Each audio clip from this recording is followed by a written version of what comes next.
자, 그러면 뉴스 한번 또 가보도록 하겠습니다. 그러시죠. 우리 권순우 팀장님 준비하고 계시죠? 어서 오십시오. 예, 안녕하세요. 삼프로TV 권순우 어서 오세요. 취재팀장입니다. 네, 반갑습니다. 오늘 그 유종훈 기자 와갖고 CS 얘기한다 그랬잖아요. 네. 네. 근데 시청자분들이 그렇게 생각하실 수 있을 것 같아요. CS 다 끝났는데 뭔 CS 얘기냐. 아하, 근데 사실 진짜 CES 얘기는 지금부터 얘기가 됩니다. 그렇습니까? 그러니까 이게 뉴스에 나오는 얘기들은 이제 바로바로 속보로 나오는데 거기 갔다 온 전문가들이 이제 갔다 온 얘기들을 정리해가지고 발표하기 풀어놓기 시작하거든요. 시작하죠, 이제. 예, 그러면 그 전에 보셨던 뉴스들은 그냥 단순하게 이제 그냥 뭐가 있었다라는 발생했던 이슈라 그러면은 이제 그 유종 기자의 뭐 방송도 당연히 보시면 좋을 거고 전문가들의 분석 내용들이 많이 나올 거예요. 이제 네네네. 뭐 증권사 리포트라든지 아니면 컨설팅 보고서라든지 그리고 조금 이제 유료로 나오는 페이퍼들도 꽤 있을 건데 그러면서 이제 올해 CES 트렌드는 이런 거였다라는 거 얘기가 지금 이제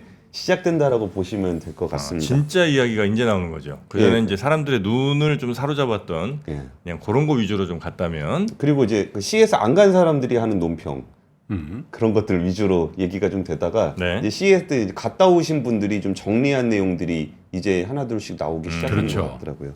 뭐 증권사에서도 리포트 좋은 거 많이 나오니까 그것도 네. 참고하시면 좋을 것 같습니다. 좋습니다. 오늘 뉴욕 증시는요 조금 약세로 마감을 했어요. 전반적으로 좀 약한 것 같은데 이제 골드만삭스하고 모건스탠리가 뭐 골드만삭스는 뭐 어닝 서프라이즈였는데 모건스탠리는 어닝 쇼크더라고요. 다우존스는 0.62% 내렸고요. 나스닥은 0.19% 내렸고 S&P 500은 0.37%가 내렸습니다. 이게 전반적으로 좀 매크로적인 측면에서 금리 인하 기대감 너무 빨랐던 거 아니냐라는 목소리가 계속적으로 나와요. 일단 그 22 통화정책위원이면서 오스트리아 중앙위원이었던 중앙위원인 로베르트 홀츠만 중앙은행 총재가 다보스 포럼에서 지속적인 인플레이션 때문에 경기 침체는 더 배제할 수 없더라도 올해 ECB는 기준금리를 내리지 못할 것이다. 그러니까 아예 내리지 못할 것이다라는 얘기가 굉장히 좀 올해. 예. 네. 우리가 본 모든 것이 반대 방향을 가리키고 있기 때문에 올해 전혀 인하하지 않을 수도 있다라고 말을 했고요. 그 라가르드 ECB 총재 그리고 뭐 필립 레인 ECB 수석 이코노미스트도 좀 기준금리 인하를 논하기에는 너무 이르다. 라는 얘기를 좀 했습니다. 예. 그리고 연준의 이제 크리스토퍼 윌러 이사도 뭐 이분은 원래 좀 유화적으로 얘기를 하셨던 분이에요. 완화적으로. 완전 매파처럼 얘기했던데. 그쵸. 원래 비둘기파적인데, 네. 그러니까 근데 뭐 지금도 이 정도면은 비둘기적인 느낌도 있긴 있어요. 뭐 기준금리를 내리기 시작해야 될 시점은 맞는데 여기까지. 근데 거기서 질서 정연하고 신중하게 해야 된다. 뭐 과거 사례를 보면은 연준이 금리를 빠르고 큰 폭으로 내리는 경향이 있었는데 이번에는 그럴 이유가 별로 없다. 이렇게 얘기를 했어요. 원래 금리 올릴 때는 천천히 장기간에 걸쳐서 내릴 때는 급속도로 이게 패턴이라고 주장하면서 이제 금리가 많이 내릴 거라고 봤는데 그 얘기를 이거 아니거든 이런 얘기죠. 조기 금리 인하도 할 필요 없고. 근데 사실 생각해 보면은 연준이 그렇게 급하게 금리를 그동안 내렸었던 거는 꼭 금리가 높은 수준에서 유지가 될 때 충격이 왔습니다. 네. 약간 뭔가 사고가 나니까 이제 금리를 확 낮췄던 건데 지금은 그럴 만한 충격이 없잖아요. 그러니까 그렇게 빨리 내릴 이유가 없다라는 얘기들을 하면서 증시는 좀 전반적으로 약세를 좀 보이고 있는 것 같아요. 물론 우리 코스피도 좀 요새 약한 분위기고요. 네. 첫 번째 뉴스는요. 그 경제 논의하려고 이제 다보스 포럼, 세계 경제 포럼인데 여기서 이제 지도자들이 모여가지고 경제 이야기는 안 하고 안보 위기 얘기만 주장창 하고 있습니다. 그러니까 경제는 뭐 한 절반 정도가 올해 침체 올 거다, 별로 안 좋을 거다 이렇게 얘기했다라는 그 PwC의 보고 정도가 좀 얘기가 됐고요. 이제 폰데라이어 유럽연합 집행위원장은 지금 이제 우크라이나 전쟁 쪽에 대한 얘기를 많이 했어요. 아무래도 EU 국가들은 여전히 우크라이나 전쟁 얘기를 좀 하고 있고 좀 사실 우리나라나 뭐 미국이나 우크라이나 잊혀진 전쟁이 네. 되고 있잖아요. 어떻게 돼가고 있나 진짜 우크라이나. 딱 2년 됐죠. 2월쯤 그러네요. 벌어졌으니까. 예. 그죠? 예. 야 그때 우리 첫 손님으로 첫 손님 외국어 대학교 우크라이나 교수님 그 모셨잖아요. 맞아요. 그 눈물바다였잖아. 네. 근데 진짜 어떻게 됐지? 지금 계속 그냥 좀 하는 거지 뭐. 고정된 상태에서 이제 교전이 계속 일어나고 있는 그 정도인 거죠? 예, 근데 그게 요즘에 좀 뉴스를 좀 보긴 봤는데 잘 모르겠어요. 이게 선전 문구가 너무 많아가지고. 양쪽에. 예, 그 zel렌스키 대통령은 흑해 연안에 대한 이제 지배권을 다 우리가 점령을 했다. 조금만 더 도와주면은 우리 다 수복할 수 있다. 이런 얘기 계속 하고 있고 러시아 쪽에서는 뭐 그냥 계속 뭐 그런 거에 개의치 않고 계속적으로 공격을 하겠다는 분위기였는데 일단 유럽연합에서는 우크라이나 항전에 계속 힘을 실어줘야 된다. 폰데라이어 집행위원장 얘기했고요. 그 나토 사무총장도 이게 그 외교적으로 종전 노력을 성공할 가능성을 높이기 위해서라도 우크라이나에 더 많은 무기를 공급해야 한다라는 얘기를 계속적으로 했어요. 네. 그러면서 젤렌스키 대통령은 이제 동맹이 우크라이나에 무엇이 필요한지 알지 않냐. 그러면서 여러분의 투자만이 강력한 어떤 지지를 할 수 있는 거고 거기에 또 이제 경제 건설 앞으로 이제 다시 경제 재건을 하려는 부분에서도 좀 많이 도와달라. 그러면서 젤렌스키 대통령은 이런 것 때문에 조금 욕을 먹는 건데 언급한 내용 중에 우리 경제를 강화하는 것이 곧 여러분의 안보를 강화하는 것이다. 이게 자꾸 이게 안 그래도 이게 동맹국들 이거 지원하면서 국민들 눈치 보고 있는데 네. 이거는 좀 도와주셔서 감사합니다. 그게 아니라 약간은 좀 압박하는 듯한 모습을 자꾸 보이잖아요. 그러니까 이거 안 도와주면 니네도 힘들잖아. 그러니까 도와줘. 뭐 이런 태도가 조금 이제 젤렌스키 대통령도 지금 지원이 잘 안 들어오니까 약간 조바심이 나서 그러는 건지 이런 식의 분위기가 좀 많이 됐고요. 지금 중동에서는 이스라엘 하마스 전쟁과 지금 홍해 후티 반군 문제가 굉장히 주요하게 다뤄졌습니다. 안보 포럼에서도 지금 미군이 그 후티 반군에 대한 세 번째 공격을 감행을 했는데 지금 후티 반군 문제를 좀 한마디로 정의를 해드리면은 중동이든 우크라이나든 미군이 직접 공격을 한 적은 없어요. 그러니까 우크라이나에다 무기를 지원했을 뿐이지 미군이 직접 공격을 한 적은 없고 그렇죠. 이스라엘을 지원을 했을 뿐이지 하마스를 직접 공격한 적은 없잖아요. 근데 후티 반군 같은 경우는 미군이 직접 때린 거예요. 그러니까 이거를 뭐 이란이라든지 이런 데서는 이거 딱 봐, 딱 보였어 너 지금 중동 공격했어? 요걸로 지금 얘기를 하고 있는 거고 미군은 우리는 중동 지역의 전쟁에 개입하는 게 아니라 후티 반군이 요 배에 자꾸 납포하니까 그것 때문에 때리는 거야라는 것만 지금 강조를 하고 있어요. 네. 그래서 이게 만약에 이제 예전에 하마스가 그 뻔히 보복당할 거 알면서 왜 이스라엘을 공격했는가라는 거에서 여기서 이렇게 이스라엘이 가자 지구를 치고 거기서 사람이 많이 죽고 중동에서 어떤 그 저희 아랍 국가들이 같이 이스라엘을 공격해주고 미군이 개입하고 요런 시나리오를 그렸다는 얘기를 많이 했었잖아요. 네. 그것처럼 이게 오히려 가자 지구에서는 그런 일이 없는데 후티 반군에서는 지금 그 미국하고 바레인, 영국, 호주, 캐나다로 구성된 이 연합팀 이거를 지금 작전명은 번영의 수호자라는 이름으로 해서 후티 반군의 본거지를 좀 폭격을 좀 하고 있거든요. 근데 후티 반군도 그 미국 군함에다가 순항 미사일을 쐈어요.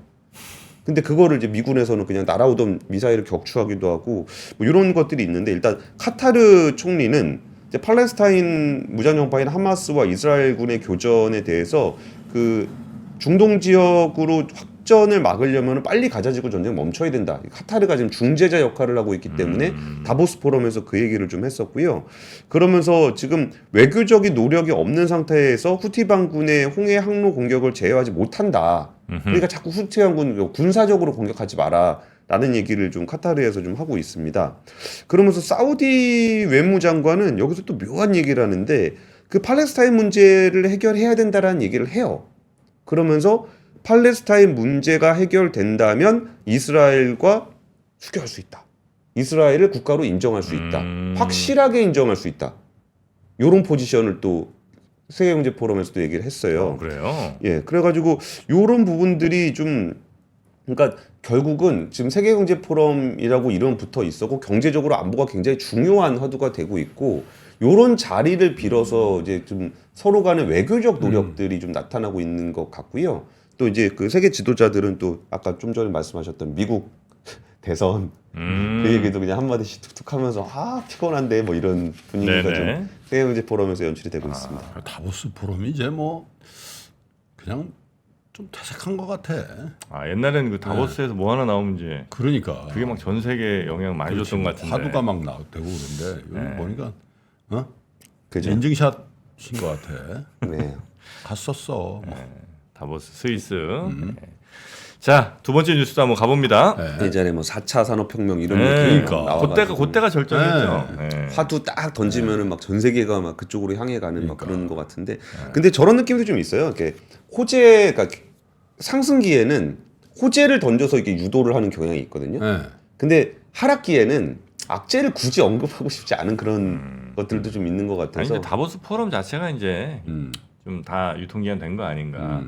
어. 이제는 서울 포럼, 다보스 부산 포럼, 다보스 뭐 다 봤어. 네. 제주 포럼 뭐 이런 걸로. 그렇게 그냥 끝내준다. 네. 오늘 그냥 3프로 TV에서 다보스 포럼을 그냥 사형 선고를 사망 선고를 내렸네요. 다보스. 네. 자, 두 번째 뉴스 갈까요? 예, 두 번째 뉴스는 현대차가 충칭 공장을 3천억에 매각을 했습니다. 3천억? 예, 이거 원래 6,800억에 매물 나왔었거든요. 아니 뭐 무슨 매물이 뭐 그냥 반뚝 잘라줘요? 그러면 주고 막 그러는 거야? 뭐 안 팔리면 그러면 팔아야죠. 그러니까 거기서 뭐 생산된 게 수출이 안 돼요? 판매가 안 돼요? 그러니까 그 일단 충칭시 위프공업단지 유한공사가 인수했는데 뭐 자동차 공장으로 쓸지 뭐 그거는 좀 잘 모르겠습니다. 팔리냐 안 팔리냐 물어보셨는데 현대차가 2002년에 중국에 진출한 이후에 공장을 5개를 졌어요. 중국에. 예, 충칭 공장이 2017년에 완공된 최신 공장입니다. 옛날 공장보다 더 좋은 공장인데 여기 연간 생산 능력이 몇 대냐면 270만 대예요. 270만 대요? 예. 근데 작년에 11월까지 제가 그 공장 판매된 거 중국 공장 판매된 거 집계를 해보니까 21만 대입니다. 수출 포함해서. 그러니까 중국 내수, 중국 공장에서 만들어 가지고 중국 내수로 파는 거 거기서 수출하는 거 포함해서 21만 대입니다. 그러니까 충칭 공장의 생산 능력이 그거는 30만 대. 30만 대. 예. 아, 중국 다 하면 270만 대. 270만 대. 네. 근데 팔린 건 21만 대. 전체적으로 다 예. 가동률 10%네. 아, 지난 11월까지 12월은 아직 집계가 아직 안 그러니까. 됐더라고요. 아. 이러니 안 팔고 버틸 수 있겠습니까, 이게? 아. 그게 근데 사실 2016년도까지만 하더라도 연간 180만 대를 팔았어요. 중국에서? 예. 아, 그러니까 그렇게 생산 늘어나면 270만 대. 아 근데 저거 다 뽑아내야지. 합작 공장 아니에요? 베이징 현대하고 합작 공장이죠. 그러면 걔네들을 보고 사라 그러면 되잖아. 베이징 자동차도 열심히 팝니다. 아니 그게 아니라 예, 예. 공장을 니네들이 다 해서 해. 우린 갈 테니까 그렇게 하면 안 되나? 아, 우리 아예 빠진다고요? 베이징 자동차한테 다 주고? 네. 뭐 그렇게 하진 않더라고요. 지난번에 기아도 다른 파트너한테 팔긴 팔았는데, 그러니까 이번에는 그렇게 매각은 좀 안 된 것 같아요. 예. 그리고 일단 거기서 만든 차 자체가 베이징 현대에서 만든 차 자체가 안 팔리니까. 그건 이제 현대마크 달고 나오는 거죠? 그렇죠. 네. 베이징 자동차 따로 있고 베이징 현대가 따로 있고. 근데 베이징 1공장은 이미 매각을 했고 충칭 공장 가동 중단하고 있다가, 근데 사실 지금 분위기로 봐서 이게 뭐가 팔릴 분위기는 아니에요. 중국에서 이거는 이렇게 뭐 어설프게 가성비로 중국이랑 붙어볼 것도 아니고. 야, 저기, 근데 예. 저기 러시아 공장에 비하면 뭐 훨씬 돈 많이 받았네. 러시아 그때 10루블인가 뭐 14만 원인가 14만 원인가 받았잖아. 저 대박이네. 아니, 그 여기는 그냥 완전히 판 거고, 그죠? 러시아는 그 나중에 저 다시 네, 옵션이 있죠. 돌아가는 옵션은 있잖아요. 옵션 뭐 행사하겠어. 그러니까 이거는 좀 이제 진짜 그 변화하기 힘든 추세. 예전에 그저 한번 예전 재작년인가? 그러니까 기업들은 중국하고 하나둘씩 결별하고 있다고 이미. 손절친다 이거죠. 예, 근데 자동차가 좀 늦은 편이죠. 이게 예를 들어서 삼성가전이라든지 이런 거는 빠져나온 지 오래됐거든요. 이마트, 뭐 롯데 뭐 이런 데 빠져나온 지 꽤 오래됐거든요. 근데 자동차는 조금 느린데 지금 뭐 정리를 하고 있는 수순이 되고 있습니다. 그리고 도요타는 오히려 올해 생산 목표를 1,030만 대를 잡았더라고요. 어디서요? 중국에서? 아니요. 전체 글로벌로. 어. 도요타 이런 일본 저 차들은 중국에서 좀 팔립니까?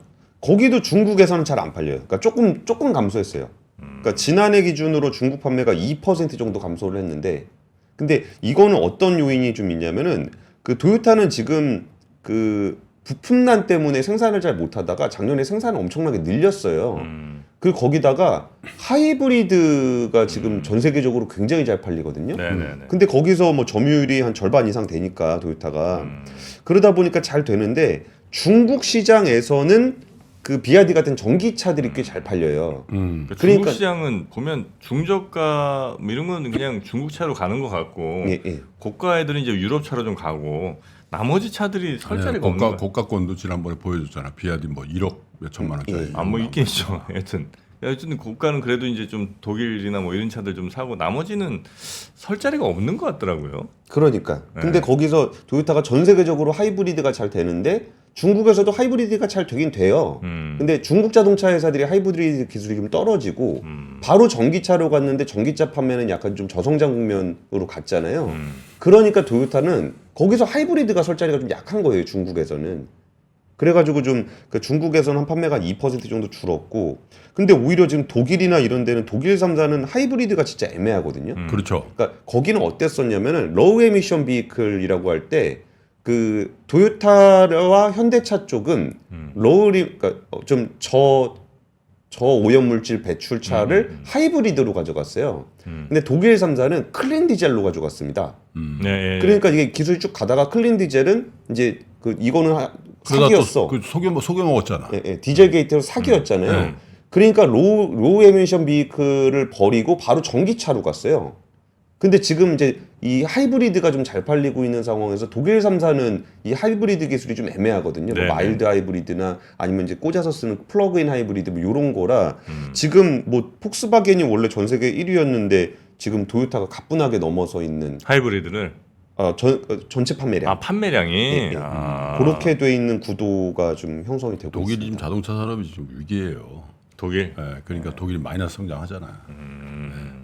전환이 좀 늦었다고 봐야지. 전기차로. 예, 전기차 네. 전환. 그러니까 이게 애매했던 거예요.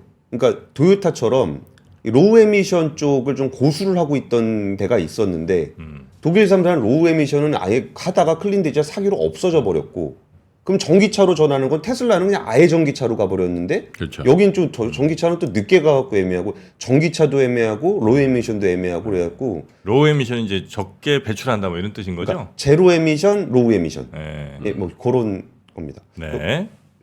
중배출이라고 해야 되나? 예, 어쨌든 넘어가겠습니다. 네. 자, 세 번째 뉴스는 네. 그 LNF가 어제 코스피 이전 상장 심사에 통과를 했다 그러면서 주가가 좀 꽤 많이 올랐어요. 10월 달에 예비 심사 청구를 제출했는데 상장 심사 요건을 모두 충족을 했다고 합니다. 근데 거기에 앞두고서 그 LNF가 그 4분기 잠정 실적을 미리 발표를 했어요. 근데 그게 조금 되게 충격적이었죠. 배터리 생태계가 이렇게까지 힘들구나. 그래서 보면은 매출액이 전년 동기 4분기 매출액이 전년 동기 대비해서 47%가 줄었고, 이건 아직 아닙니다. 영업이익은 2,800억 적자를 기록했다는데 거기서 2,800억 적자요?